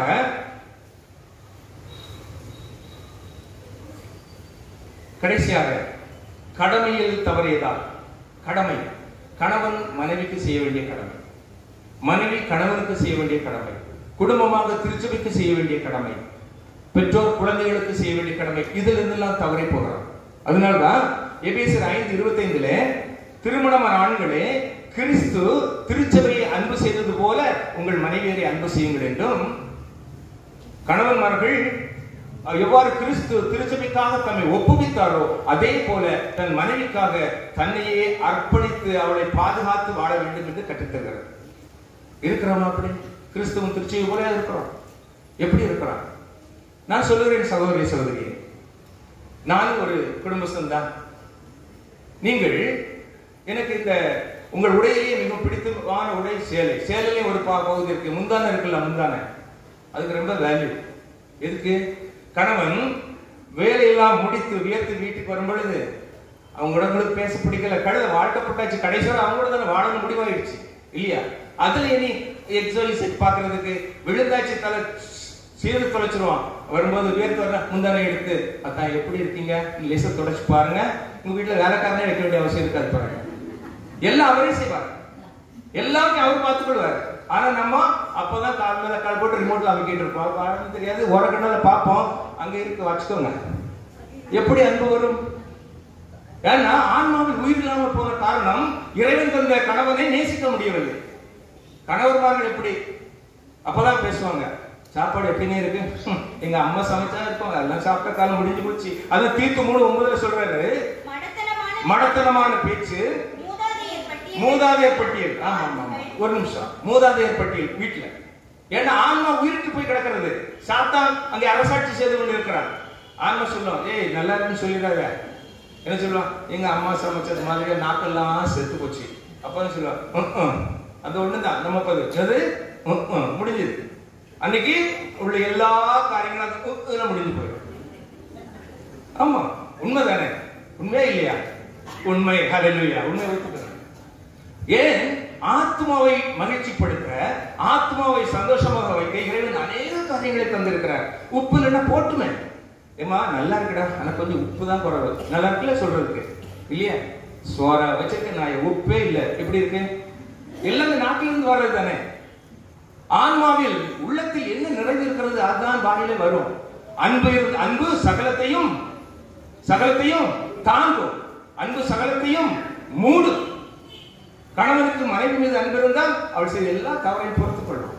மனைவிக்கு கணவன் மீது தீராத அன்பு இருந்தால் அவள் செய்கிற தவறுகளை பொறுத்துக் கொள்வாங்க. ஒருவருக்கு இணைந்து வாழும் பொழுது பிள்ளைகள் ஆசீர்வதிக்கப்பட்டவர்களாக இருப்பார்கள். ஆன்மாவை வளப்படுத்துங்கள் சகோதரனே சகோதரியே. இன்னொன்னு, என் புருஷனை எத்தனை நாள் கோயிலுக்கு கூப்பிடுறேன், வரமாட்டேங்கிறாரு திருப்பலிக்கு, கம்ப்ளைண்ட், எப்ப பார்த்தாலும் கம்ப்ளைண்ட். அவர் சொல்லுவாரு, எப்ப பார்த்தாலும் டிவின்னு இருக்கா பிரதர், ஜெபிக்கிறதே இல்லை, இவர் கம்ப்ளைண்ட். வேதம் சொல்லுகிறது 1 கொரிந்தியர் 7:14, 1 கொரிந்தியர் 7:14, நம்பிக்கை கொள்ளாத கணவர் நம்பிக்கை கொண்ட தன் மனைவியால் தூயவராகிறார். ஹல்லேலூயா. கம்ப்ளைண்ட் பண்ணாதுங்க. வீட்டுல இருக்காரா இருக்கட்டும், தோட்டத்துக்கு போறாரா போட்டோம், கோயில கிராஸ் பண்ணி போறாரா போயிட்டு போட்டோம். நீங்க ஆண்டவரை ஒப்படைங்களவரே, ஆண்டவரே எனக்கு தீர்த்த கணவர் பக்தி இல்லாத மனுஷனா இருக்கிறார் ஆண்டவரே, வேதம் வாசிப்பதில்லை, நானும் வாசிக்கிறது இல்லை, அது வேற, வேதம் வாசிப்பதில்லை, தியானிப்பதில்லை, ஜெபிப்பதில்லை என்று கம்ப்ளைண்ட் யார்கிட்ட சொல்லுங்க? ஆண்டவர்கிட்ட சொல்லுங்க. ஆண்டவர் சொல்லுகிறார், உன் பக்தி நிமித்தம் நீ காலையில எழுந்து அவர் முன்னாடி வேதத்தை வாசி, போகும்போது வரும்போது பார்க்கட்டும் மனுஷன், ஜெபமாலை போட்டு முழங்கால் ஜெபம் சொல்ல வேண்டாம், ஜெபமாலை வச்சு ஒரு 1/2 மணி நேரம் நில்லு பார்க்கட்டும். எப்ப என்னைக்கு பார்த்தாலும் இப்படித்தானே செய்யறேன், நானும் கொஞ்சம் உட்கார்வானே ஒரு நாள், உன் ஜெபம் கேட்கப்படும் அல்லவா? ஹல்லேலூயா. அதே போல பக்தி இல்லாத மனைவியும் பக்தியுள்ள கணவனின் நடத்தை பார்த்து பக்தியுள்ள ஸ்திரீயாய் விடுவாள். ஒருத்தர் கடிக்காதுங்க, கம்ப்ளைண்ட் வேண்டாம், செயலில் வாழ்வோம். கிறிஸ்துவ என்பது வாழ்வு சகோதரனே சகோதரியே. கடைசியாக இளைஞர்களுக்கு நீ செய்வது எல்லாவற்றையும் இறைவனுக்காய் செய். வாசிங்க சபை உரையாடல் 11:9. சபை உரையாடல் 11:9 என்ன சொல்லுகிறார் என்றால், உன் கண்ணின் காட்சியில் நட. இளம் பிள்ளைகளுக்கு சொல்றேன், உன் கண்ணின் காட்சியில் நட, உன் மனதின் விருப்பங்களை எல்லாம் நிறைவேற்று, ஆனால் இவை எல்லாவற்றிற்கும் ஆண்டவருக்கு கணக்கு கொடுக்க வேண்டும் என்பதை மாத்திரம் மனசுல வச்சுக்கோ. இளைஞர்களுக்கு ஆண்டவர் சொல்கிற புத்திமதி தான், உன் கண்ணின் காட்சியிலும் கால் போன போக்கிலும் நட. உன்னை கட்டுப்படுத்த யாராலும் முடிய மாட்டேங்குது, அப்பா அம்மாவே முடிய மாட்டேங்குது, ஆனா கடைசி இவை எல்லாவற்றிற்கும் கணக்கு கொடுக்க வேண்டும் என்பதை மாத்திரம் மனசுல வச்சு நடந்து கொள். சகோதரி சகோதரியே, 9 வயது 10 வயது 14 வயது பிள்ளைகள் இருக்கீங்க. எத்தனை புனிதர்கள் கத்தோலிக்க திருச்சபையில் தெரியுமா? டொமினிக் சோவியோ எத்தனை வயசுல புனிதரானார்? 14 வயது. 14 வயது. இன்னைக்கு 14 வயசுல புள்ளிங்கோ ஸ்டைல். அவர் இன்னைக்கு புனிதர், இன்னைக்கு 14 வயசுல பிள்ளைங்க புள்ளிங்கோ. எப்படி இங்க வெட்டிட்டு இங்க கொஞ்சம் மஞ்சள் கலர். தாய் தகப்பன் போயிட்டு வாடா, எந்த சலூன் நடந்தும் போயிட்டு வா. நம்ம தான் கெடுக்கிறது. ஏன் நம்ம ஆத்மாவும் செத்து போச்சு, அதே நல்லா இருக்கணும், அதையும் கெடுத்துருவோம் இல்லையா? அடுத்தது பிரான்சிஸ்கா அண்ட் ஜெசிந்தா. யார் தெரியுமா? யார் அந்த புனிதர்கள் வயசு தெரியுமா? 10. யாருக்கு? பிரான்சிஸ்காக்கு 10 வயசு, ஜெசிந்தாக்கு 9 வயசு. புனிதர்கள். நம்ம வீட்டுல எத்தனை புனிதர்கள் இருக்காங்க? நம்ம வீட்டுல எத்தனை புனிதர்கள் இருக்காங்க? அடுத்தது செயின்ட் லூசி. லூசி எத்தனை தெரியுமா? புனித லூசி கேள்விப்பட்டிருக்கியா? 21 வயசுல புனிதை. அடுத்தது பிலோமினா 13 வயசு. இப்படி கத்தோலிக்க திருச்சபையில் புனிதர்களும் புனிதைகளும் இளைஞர்களும் இளம் பெண்களும். நம்ம வீட்டுல இளம் பெண்கள் இளைஞர்கள் எங்க போயிட்டு இருக்கோம்? எங்க போயிட்டு இருக்கோம்? பேரே தெரியாது. ஆனா இன்னைக்கு லிஸ்ட் போட சொன்னா அத்தனை பர்த்டே, அவங்க வெட்டிங் டே, அவங்க எல்லா நாட்களும் ஃபர்ஸ்ட் டிஸ்ட்ராக்ஷன், செகண்ட் எல்லாம் தெரியும் நமக்கு இல்லையா?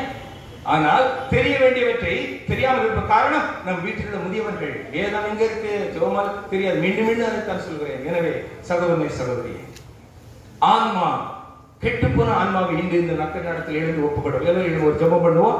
ஜெபம் பண்ணி திவ்ய நக்கன் ஆசை இருக்கு நாம் தலைவணங்குவோம். எல்லாரும் எழுப்போம், எல்லாரும் எழுப்போம்,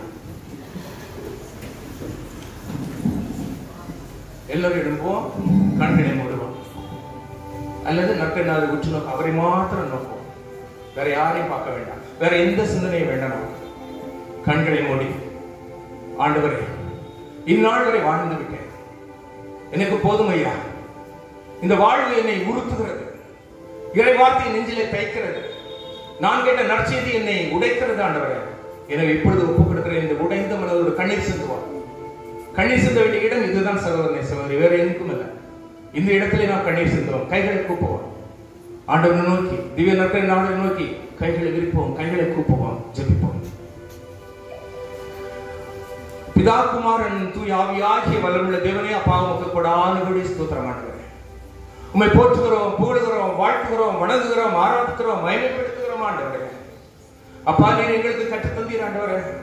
பரிசுத்தமாக படைத்த இந்த ஆத்மா, மகனே மகளே, இந்த உலகத்தின் நீதிகள், உலகத்தின் அதிபதி வஞ்சித்துப்பட்டபடி நீங்கள் இழந்து போனீர்களப்பா. மகனே மகளே, நீ இழந்து போன இந்த ஆத்மா இன்று எனக்கு வேண்டும். நான் கேட்கிறேன், என் மகனே என் மகளே ஒப்புக்கொடு என்று நான் கேட்கிறேன். இயேசப்பா இந்த நாட்களில் உங்களை நோக்கி அழைக்கிறேன். ஜீவனுள்ள தேவனே, அன்பின் தகப்பனே, உமக்கு எதிராக செய்த ஒவ்வொரு குற்றமும் என்னை குத்துகிறது ராஜா, உடைக்கிறது, உருக்குகிறது ராஜா. அன்பின் தகப்பனே, இதயம் கண்ணீர் வடிக்கிறதப்பா. போதும் அப்பா, இந்த வேதனைகள் எல்லாம் நான் தந்த வேதனைகள் எல்லாம் போதுமப்பா. இனி இந்த நொடி மட்டும் நான் என்னை இந்த பாவத்தில் எல்லாம் விடுவிக்கிறேனப்பா. நீர் எனக்காகப்பட்ட காயங்கள், எனக்காக நீர் குத்தப்பட்டது, ஆணி அடிக்கப்பட்டது, சிரசில் முள்முடி தாங்கி எல்லாவற்றையும் எனக்காக ஏற்றுக்கொண்ட ராஜா, உமக்கு நாங்கள் நன்றி செலுத்துகிறோமப்பா. ஸ்தோத்திரம் ஆண்டவரே. வல்லமையாய் எங்களை வடல் நடத்துகிற தேவன், எங்களை ஆசீர்வதிக்கிற தேவன், இந்த நேரத்தில் எங்களை ஆட்கொள்ள மாட்டார். எவ்வளவு பாவங்கள், எவ்வளவு சொற்கள் உடலாலும் சொல்லாலும் செயலாலும் சிந்தனையாலும் கடமையில் தவறுகளாலும் செய்திருக்கிறோம். எல்லாத்தையும் உணர்த்தி மேலான கிருபைக்காக நன்றியப்பா.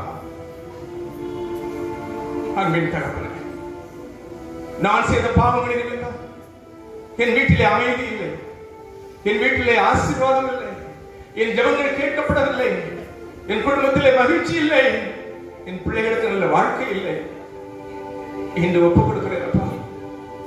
என் ஜீவனுள்ள தேவனை ஏற்றுக்கொள்ளும். நான் இவ்வாறு இருக்கின்ற நிலையிலே ஏற்றுக்கொள்ளும் அப்பா. நீர் சொல்லியுள்ளீரே, நீர் செய்த பாவங்கள் இரத்தாம்பரமாக இருந்தாலும் அதை ஏற்றுக்கொண்டு உன்னை வெண் பனியை போல் ஆக்குவேன் சொன்ன வாக்குமாறன் ஜீவனுள்ள தேவனே அப்பா, உமக்கு ஸ்தோத்திரம் ஆண்டவரே. ஒப்புக் கொடுக்கணும். நீர் எங்கள் பாவங்களை திருவிழத்தினால் கழுவி ஏற்றுக்கொள்ளும் ஆண்டவரே. இனிகள் ஒருபோது பாவம் செய்ய மாட்டோம் அப்பா. இந்த வருகின்ற ஒரு பிறப்பின் பண்டிகை நாங்கள் புது ஆத்மாவோடு புது சரீரத்தோடு இந்த ஆலயமும் இந்த ஆலயத்தில் குடிகொள்ளும் என் தேவனுமாய் இருக்கிறதை உணர்ந்து உறுதியாய் விசுவாசித்து நாங்கள் கொண்டாட போகிறோம் ஆண்டவரை. ஏற்றுக்கொள்ளும் ராஜா. எல்லாவற்றையும் இழந்து எல்லாவற்றையும் எங்களுக்கு மீண்டுமாய் தர வேண்டுமா ஜெபிக்கிறோம் அப்பா. சந்தோஷத்தை இழந்தோம், சமாதானத்தை இழந்தோம், செல்வத்தை இழந்தோம், ஆவியானவரின் கொடைகளையும் கனிகளையும் இழந்தோம் தகப்பனே. இந்த நேரத்தில் ஒப்புக் கொடுக்கிறோம். இரண்டாவது எங்களுக்கு தான். இன்று நான் இந்த இடத்தை விட்டு செல்லும் பொழுது தகப்பன் உண்மை சுமந்து செல்ல, என் வீட்டிலே உள்ளவர்கள் சமாதானத்தை கொடுக்க, என்னோடு பேசுவதற்கு சமாதானத்தின் கருவியாய் மாற இனி ஒப்புக் கொடுக்கிறேன்ப்பா. எல்லாரும் சொல்லுவோம், ஏசப்பா ஒப்புக் கொடுக்கிறோம். எல்லாரும் ஒப்புக் கொடுப்போம். ஆண்டவரே, எங்களை ஆற்றி தேற்றுகிறார். அன்னையே, எங்கள் பரிசுத்த மாமரியே, அம்மா, எங்களுக்காக அனைத்திலும் பரிந்து பேசுகிறவளே, எங்களுக்காக இந்த நேரத்தில் எங்களோடு பரிந்து பேசுவோமா. நீலாங்கிக்குள்ளாக எங்கள் ஒவ்வொருவரையும் பொதிந்து பாதுகாத்துக் கொள்ள தாயே. பாவிகளின் அடைக்கல தாயே, எங்களுக்காக பரிந்து பேசி உமது திருக்குமாரின் ஆண்டவரின் ஆசீரை பெற்றுத்தார். எங்கள் ஞானத்தின் சுசேப்பரே, எங்கள் குடும்ப தலைவரே, தேவானையோடு சேர்ந்து எங்களுக்கு பரிந்து பேசுகிறீரே.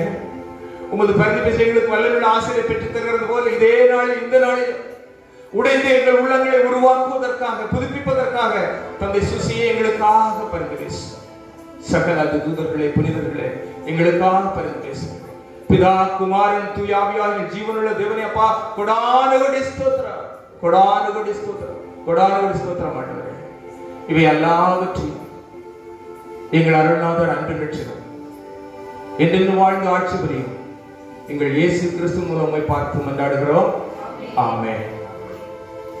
நம்முடைய பிதாவாகிய தேவனுடைய அன்பும் இரட்சகரும் மீட்பருமாய் இயேசு கிறிஸ்துவின் கிருபையும் சமாதானம் வழிநடத்தும் வல்லமையுள்ள தேவ ஆவியாருடைய ஐக்கியம் நம்மோடும் நம்மை சார்ந்த ஒவ்வொருவரோடும் இன்றும் என்றும் சதா காலங்களிலும் தங்கியிருப்பதாக.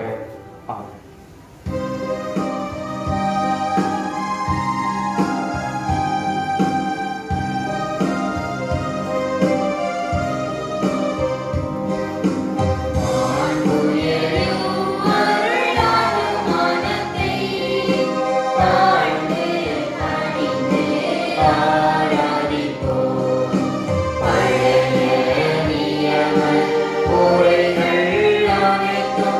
இனி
இறைவா, இந்த வியப்புக்குரிய திருவற்சாதனத்திலே உம்முடைய திருப்பாடல் நினைவை எங்களுக்கு விட்டு சென்றே உமது திருவுடல் திருரத்துவற்றின் மறைபொருளை வணங்கும் நாங்கள் உம்மை பின் பலனேட விடாமல் அனுபவிக்க அருள் புரியுமாறு உம்மை மன்றாடுகின்றோம்.